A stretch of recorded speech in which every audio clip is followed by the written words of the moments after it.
Sebuah senyum tipis yang mengerikan tersungging di bibirnya. Senyum yang sama sekali berbeda dari senyum hangat yang biasa ia tunjukkan pada Maya. Ini adalah senyum kepuasan dari seorang predator yang berhasil menjebak mangsanya. Tidak ada lagi Aris yang romantis atau Aris yang tampak rapuh. Yang ada hanyalah sosok pria berhati dingin dengan niat yang sangat jahat. Apa sebenarnya rencana Aris? Mengapa dia melakukan ini pada Maya, wanita yang sepertinya sangat ia cintai? Adegan berakhir dengan Aris yang berjalan keluar dari garasi, menghilang ke dalam kegelapan malam, meninggalkan mobil yang telah menjadi perangkap maut. Perjalanan ke puncak senja besok bukanlah perjalanan menuju kebahagiaan, melainkan perjalanan menuju akhir yang tragis. Apa yang akan terjadi selanjutnya?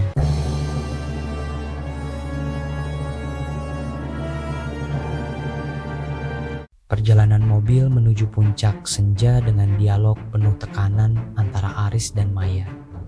Kita mau kemana lagi, Riz? Ini bukan jalan pulang kan? Suara Maya memecah keheningan di dalam mobil yang melaju di jalanan menanjak yang berkelok. Di luar, semburat jingga matahari terbenam mulai mewarnai langit.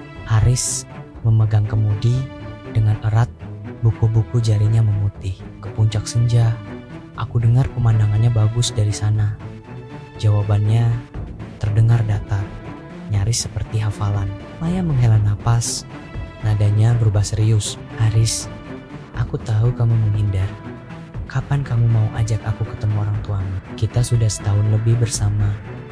Apa kamu gak serius sama aku? Pertanyaan itu seperti pukulan telak. Keringat dingin mulai membasahi pelipis Aris.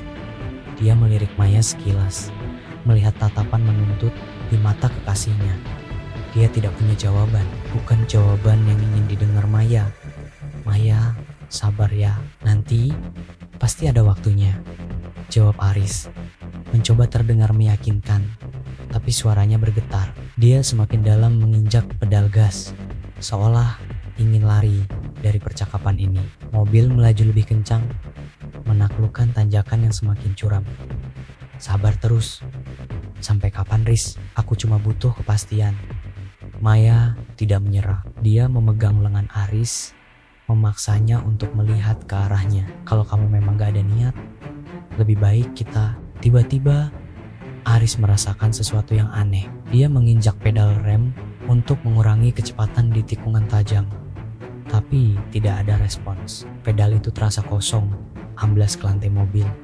Jantungnya serasa berhenti berdetak. Kenapa, Riz? Ada apa? Tanya Maya, merasakan kepanikan. Remnya belum, seru Aris. Suaranya naik beberapa oktav. Kepanikan murni kini menguasai dirinya. Dia mencoba memompa rem berulang kali, tapi siap-siap mobil terus melaju tak terkendali di jalur menurun yang diapit oleh tebing di satu sisi dan jurang menganga di sisi lain. Maya menjerit, tangannya mencengkeram dashboard dengan putus asa. Aris, lakukan sesuatu, pelan-pelan. Aris, teriaknya histeris. Air mata mulai mengalir di pipinya. Di tengah kekacauan itu, pikiran Aris menjadi sangat jernih. Semua keraguan, semua tekanan, semua pertanyaan Maya kini terasa begitu jauh. Hanya ada satu insting yang mengambil alih, bertahan hidup. Sementara Maya terus berteriak panik. Mata Aris tertuju pada jalan di depan.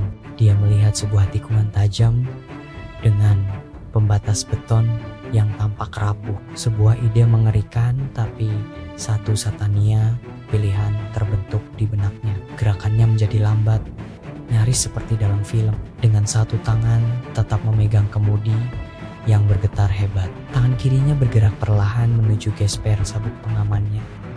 Klik, suara pelan itu tenggelam oleh jeritan Maya dan deru mesin. Dia bebas. Maya tidak menyadarinya. Dia terlalu sibuk dengan ketakutannya sendiri. Memejamkan mata, berdoa untuk sebuah keajaiban. Tolong Aris, tolong. Aku takut, rintihnya.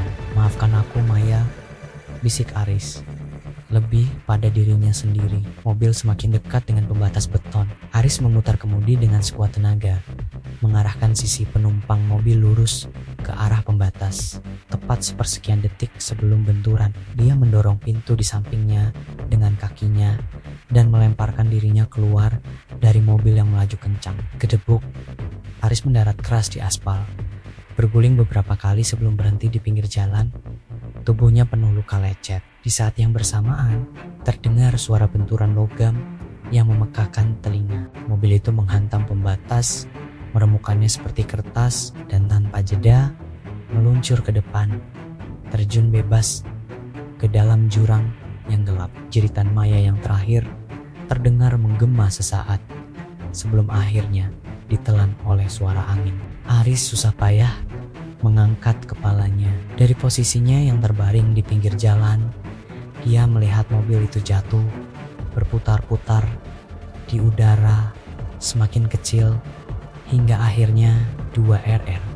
Sebuah ledakan dahsyat mengguncang dasar jurang, diikuti oleh bola api raksasa yang menerangi kegelapan malam. Asap hitam membubung tinggi ke angkasa.